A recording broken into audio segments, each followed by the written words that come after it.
pain. There is freedom running through my veins, 'cause your love has broken every chain. I wouldn't have made it, but you came and saved me. I'm celebrating 'cause you've been so good to me. Hey. With all I am, I'm gonna praise you now. Let everything... Hola a todos, bienvenidos a nuestra segunda temporada de Las Cosas Como Son. Hoy vamos a hablar de un tema bien interesante, tabú dentro de la iglesia en general. Así es, y los invitamos a que nos sigan en todas nuestras redes sociales como R21 Barquisimeto y que se suscriban a nuestro canal. Sí, hoy tenemos un invitado especial, tenemos a el pastor Jaime, pastor misionero. El pastor Jaime, para el que no lo conoce, el pastor Jaime ya tiene 25 años de ministerio, va a cumplir ya 11 años pastoreando acá en Barquisimeto y fue el seleccionado para lanzarles estas rectas. Así que va a estar interesante, una serie de preguntas que recogimos de muchas inquietudes acerca de personas, amigos.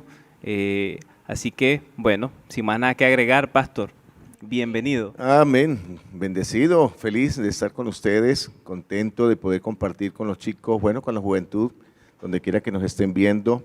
Todo eso que ustedes tienen allí como ideas, cosas que requieren una respuesta muy seria en esta mañana. Empezamos con la recta, de una vez. ¿Cómo es que hizo? Yo se la bateo de jonrón. Ajá, 120 millas. Sí, Ajá. de una. De una.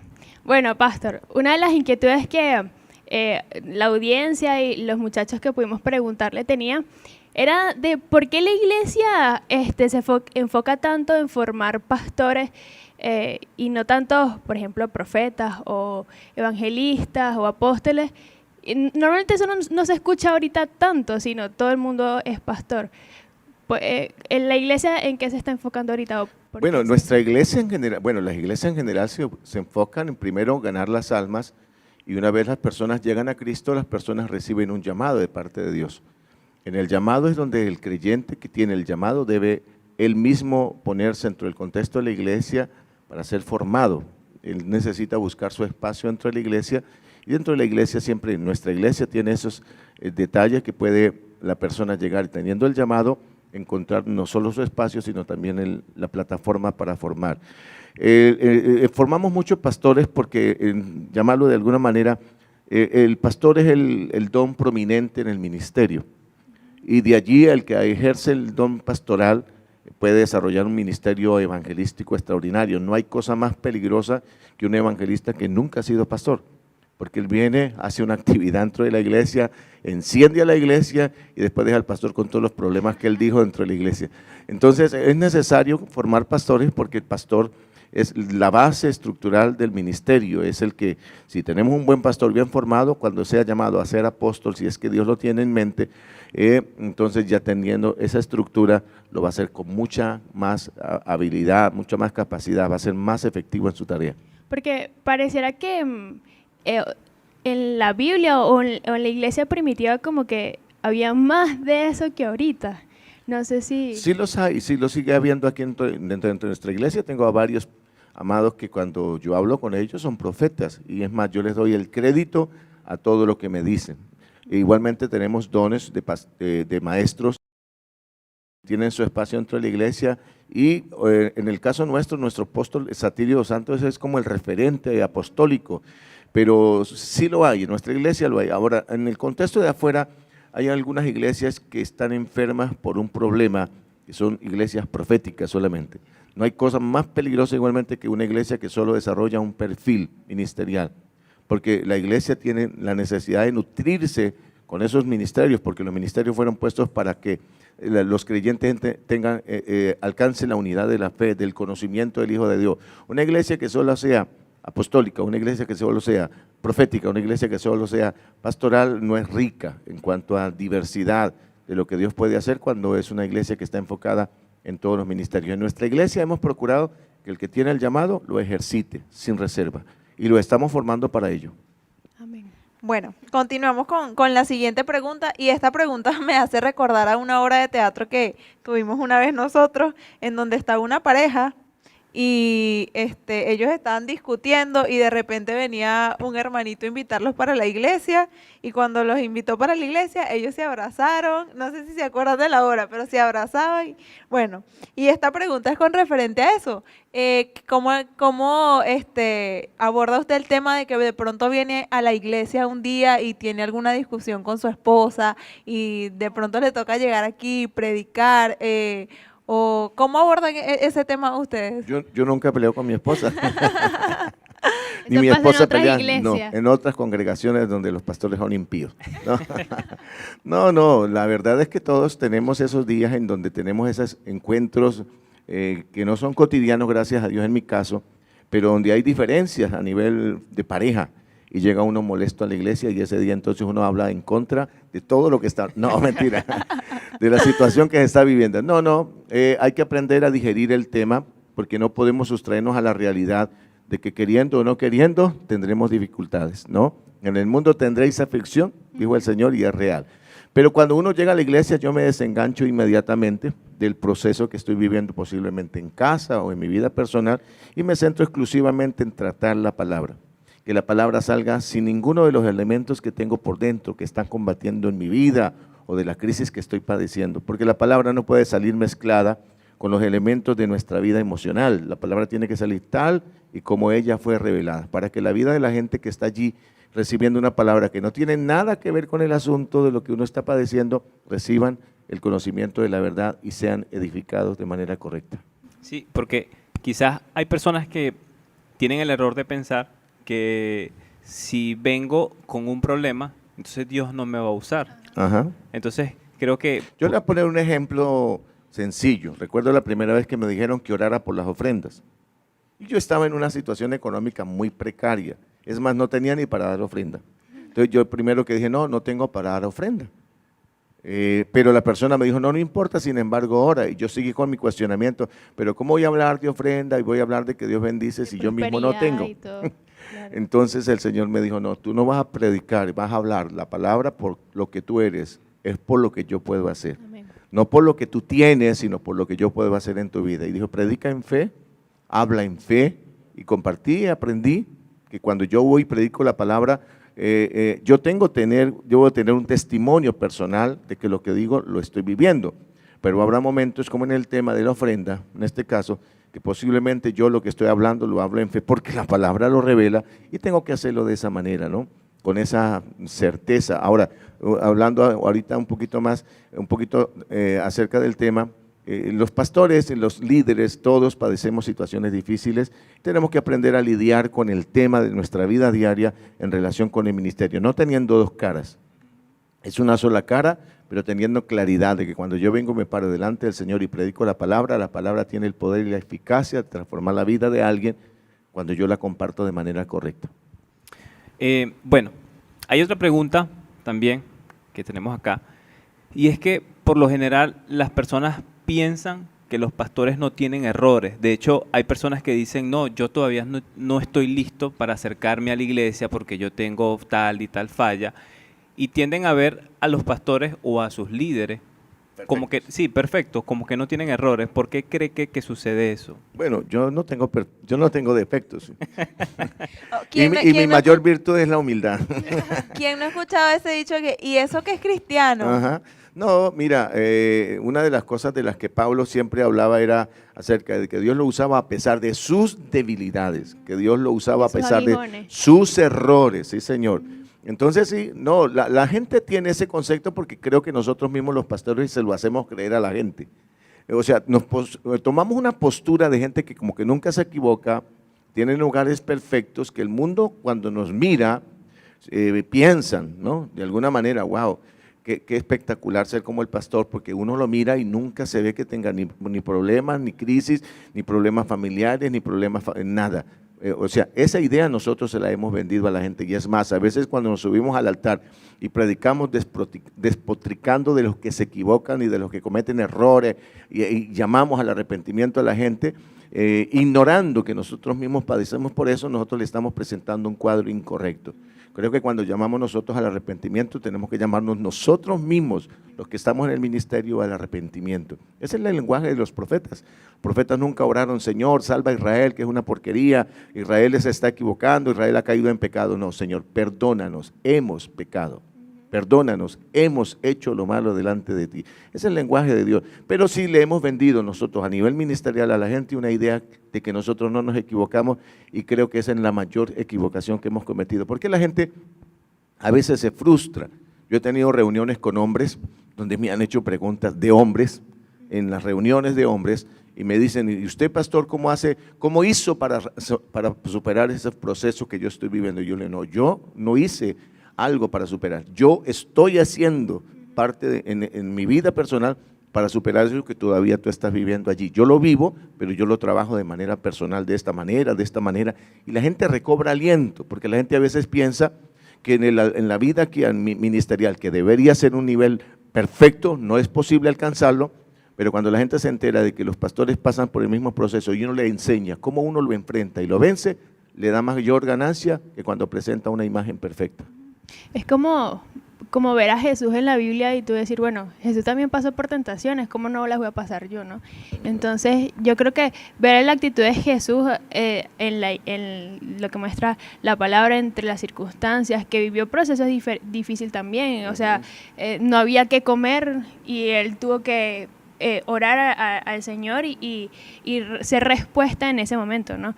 Quizás a nosotros nos pasa ese tipo de cosas, pero como fuimos llamados a llevar buenas nuevas, entonces quizás a veces no es que tengamos que llevar malas nuevas, sí, sino que a veces como que nos enfocamos tanto en tener como un mensaje demasiado súper ultra y también los problemas, las dificultades son una realidad, y ahí también podemos glorificar al Señor en medio de todo Totalmente, las crisis son parte de la vida. Es más, los pastores trabajamos en función de resolver crisis.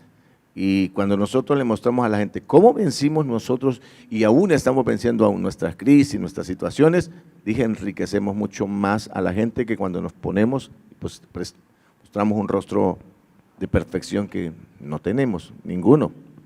Así es. Absolutamente no, ni yo. Que el Señor, a través de la palabra Así obviamente mismo. podemos enseñar mucho, pero también a través del ejemplo muchas veces. Ahora sí, en ese caso, los pastores tenemos que ser ejemplo absolutamente en todo, pero que seamos perfectos, nada que ver. Ahora, ¿usted cree que muchas veces hay un abismo entre lo que se predica y lo que se vive? Porque, no sé, en mi experiencia personal hay cosas en las que el Señor me habla a mí. Yo digo, Señor, pero yo estoy en este proceso, pero ese es el mensaje que Dios me ha dado a mí para predicar en esa ocasión. Entonces, ¿usted considera que muchas veces hay un abismo entre lo que se predica y lo que se vive? Todo el tiempo, porque lo que se predica es los absolutos de Dios. ¿Me hago entender? Todo el tiempo se predican los absolutos de Dios. No importa quién predique, siempre habrá un abismo entre lo que se predica y lo que se vive.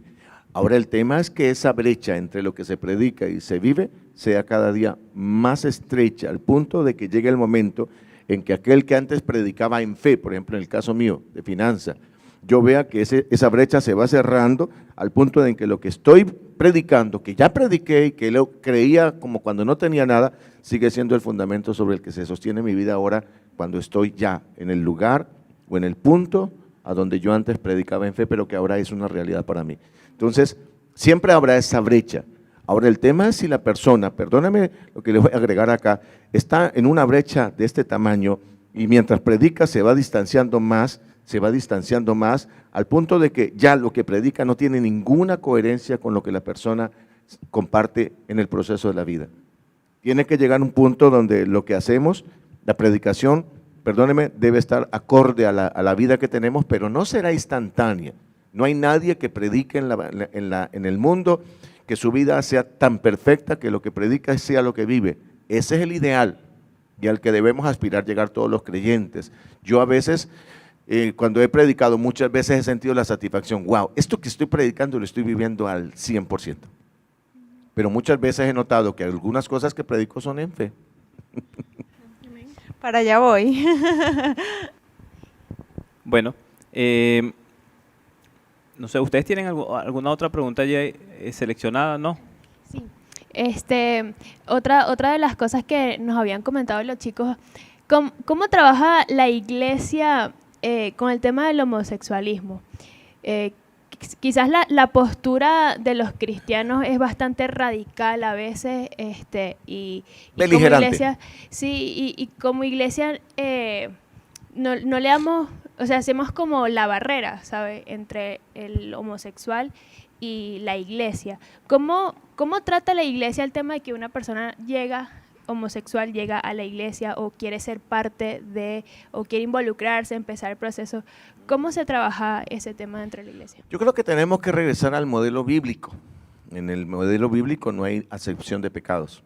El tema es que el homosexualismo se ha estigmatizado como uno de los pecados más condenados, junto con el adulterio. ¿Qué más otro? Yo creo que esos dos pecados son como los más relevantes, la fornicación, el adulterio, el homosexualismo, los pecados carnales. Pero para Dios, una mentira es igual de nivel de gravedad que a una falta cometida por alguien que comete adulterio o que tiene inclinaciones hacia apetencias hacia el mismo sexo. Matar a una persona también es como demasiado, wow. Sí, claro, o matar a alguien. Pero entonces, en la Biblia no existen esos vacíos, esas diferencias. nivel de- Eso, no hay niveles en la Biblia. Este pecado es muy delicado, este pecado es menos delicado. Algunos manejan el concepto de que esta es una verdad conveniente, le llaman una mentira conveniente, una mentira blanca o gris.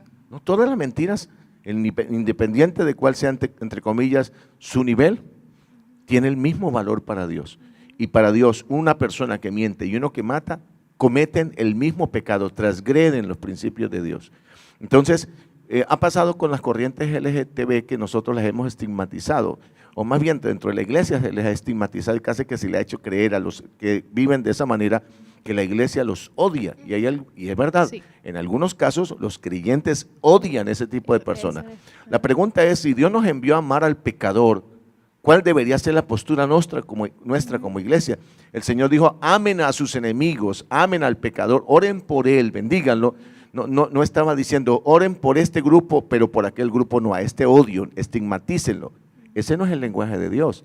Entonces, mi proceso como pastor ha sido Dios me ha bendecido, recibiendo personas con ese tipo de conductas y habiéndolos recibido, habiéndolos abrazado delante del Señor, tanto hombres y mujeres que tienen inclinaciones homosexuales.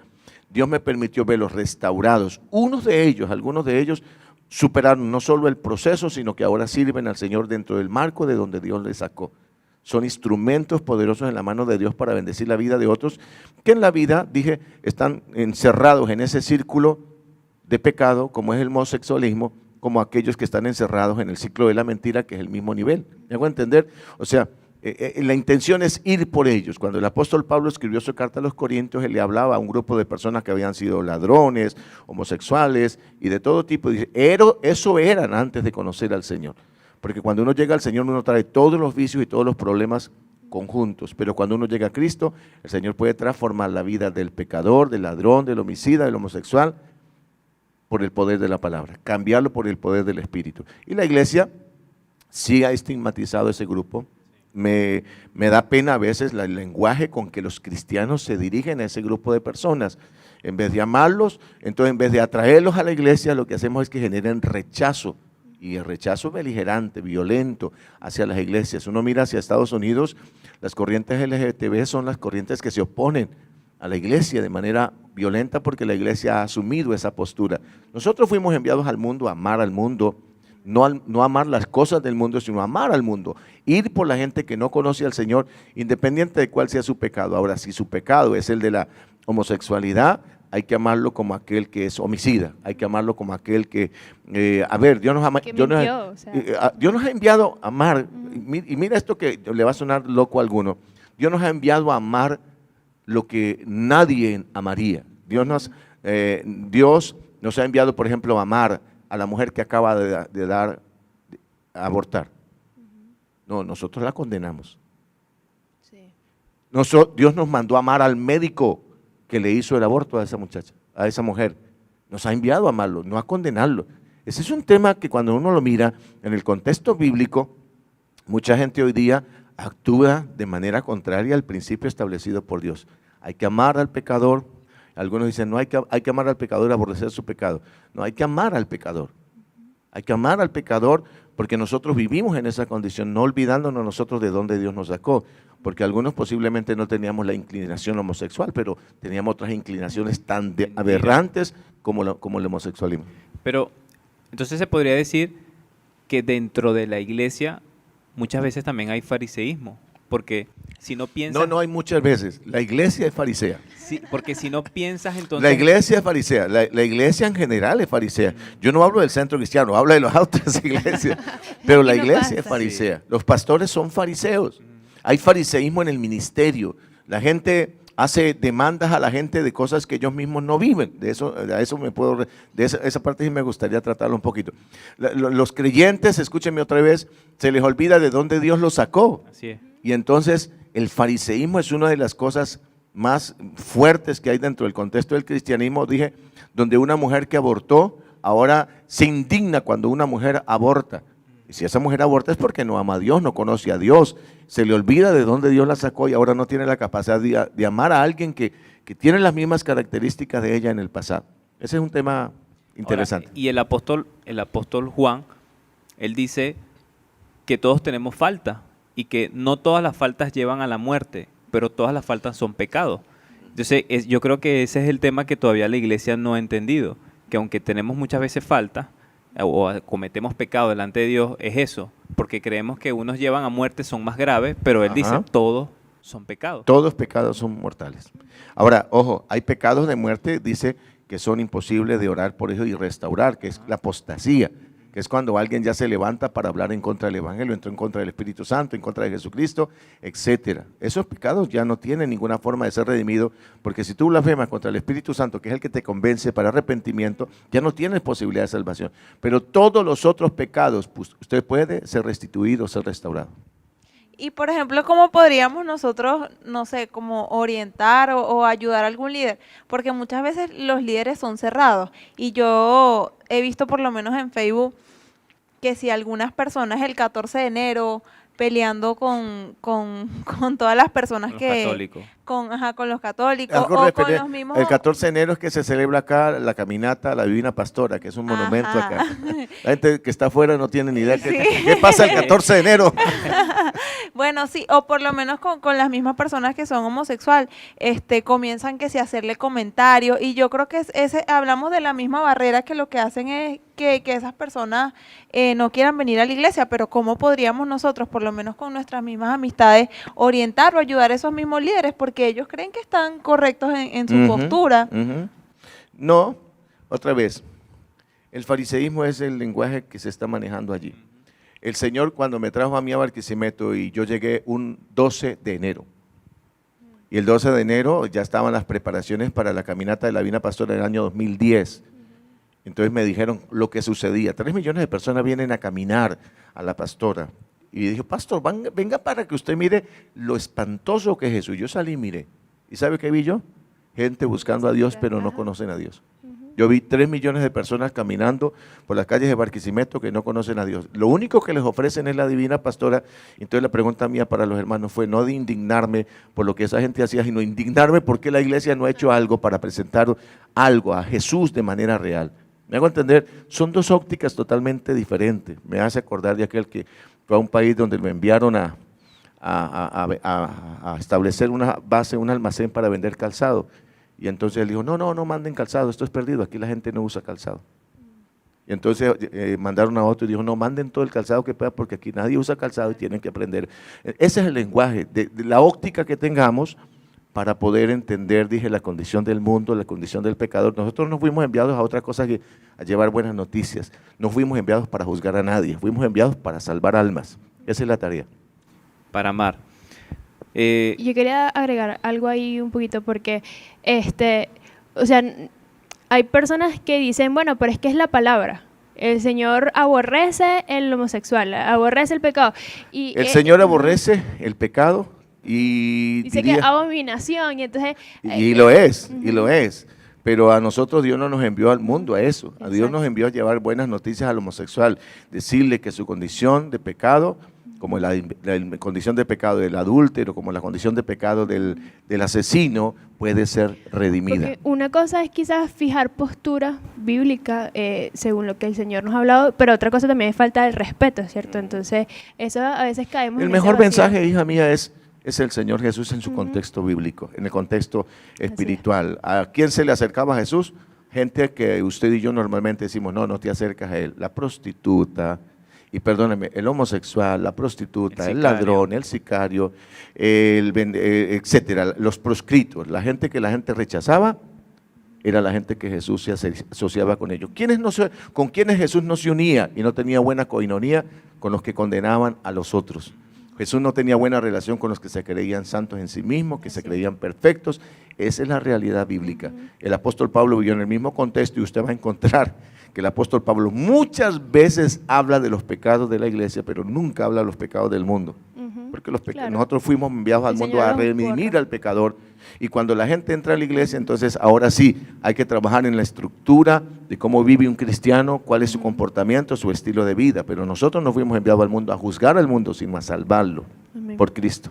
Y tampoco caer como en el extremo, porque me he enterado mucho en que en Brasil hay una nueva tendencia de iglesias registradas Ajá, como LGTB. LGTB. Y o sea, tampoco es que amarlos, pero ser parte, involucrarse en eso, no sé si me voy a No, entender. es que el evangelio es claro, hija. El que era homosexual ya no puede ser homosexual si ha Exacto. nacido de nuevo. Ahora, si la persona dice que ha nacido de nuevo, pero sigue siendo homosexual, yo no lo voy a condenar. Él ya mismo se está condenando a sí mismo. O sea, no es un tema de la iglesia. No es la iglesia la que ejerce juicio. La iglesia lo que fue puesta fue para traer gracia, misericordia. El homosexual, si no cambia de actitud, si nunca busca al Señor y no nace de nuevo, se va a morir en esa condición, dije, como el adúltero, como el ladrón, como el secuestrador, como el extorsionista, como todo eso. La primera pregunta que Liz le hizo fue que se forma pastores y sabemos las columnas que hoy forman a la iglesia. Una vez que se le da esa investidura de pastor, ministro, evangelista o apóstol, y a esa persona no se le llama por su investidura y se molesta, ¿por qué sucede eso dentro de los ministros? Porque yo he visto a lo largo de la trayectoria. Yo le voy a contestar con un ejemplo. En una ocasión, uno de nuestros pastores fue a la oficina de nuestro pastor, de nuestro apóstol Satirio, y entonces lo que llevaba era una queja en contra de un hermano de la iglesia, y el hermano de la iglesia estaba frente al pastor. Era una queja donde el pastor llevó a ese hermano de la iglesia al pastor Satirio y le dijo: pastor, él me falta el respeto. Yo le digo que me diga pastor, que yo soy su pastor. Dígale que deje de ser tan niño y que me llame pastor. El pastor le dijo: ¿quién es niño? Es el estado infantil de mucha gente. Yo voy a usar algo. El ministerio no es de títulos. El ministerio no es de ostentación de nombres. No, el ministerio es una cosa extraordinaria. Mire, hay un concepto de que de repente el ministerio más prominente es el de apóstol y que por lo tanto es el más relevante. No, el apóstol es el que más sirve, es el que más debe dar testimonio. El apóstol es el que, diríamos, es el modelo, entre comillas, a copiar dentro de la iglesia, dentro de la estructura eclesiástica. En este caso, nuestro apóstol José Satirio reúne esas condiciones. No conozco a otro por ahora.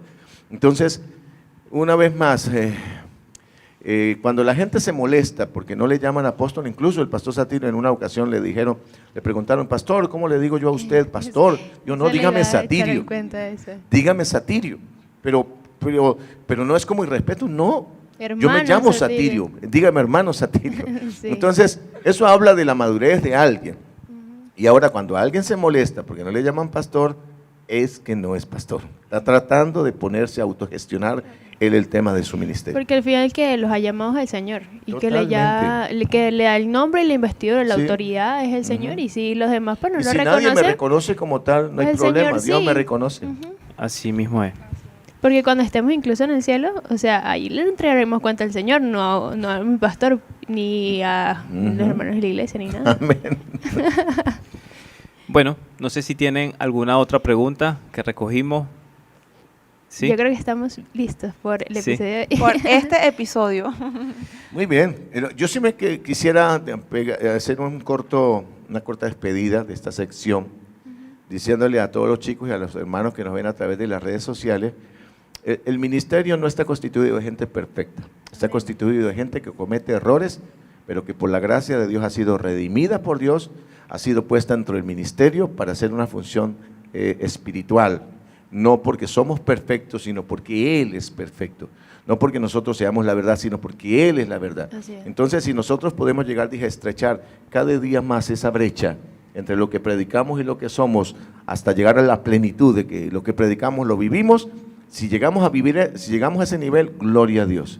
Pero es posible que algunos cuando llegan y predican, todavía la brecha está abierta. No pierda el entusiasmo, no pierda la motivación. Créale a Dios que puede transformar su realidad, sus crisis, sus problemas y llevarlo a un nivel de cada día, de mayor excelencia cada día. Esa es la meta. Para concluir, tengan paz. Tengan paz, ese es mi lenguaje. Bueno, espero que les haya gustado mucho este episodio. Denle like, suscríbanse al canal y compartan con sus amigos, que sabemos que les va a bendecir, así como le ha bendecido a su vida. Nos vemos en el próximo episodio. Vamos a sacarla de jonrón otra Que le vez. bendiga. Adiós. Te invitamos al próximo. Así es.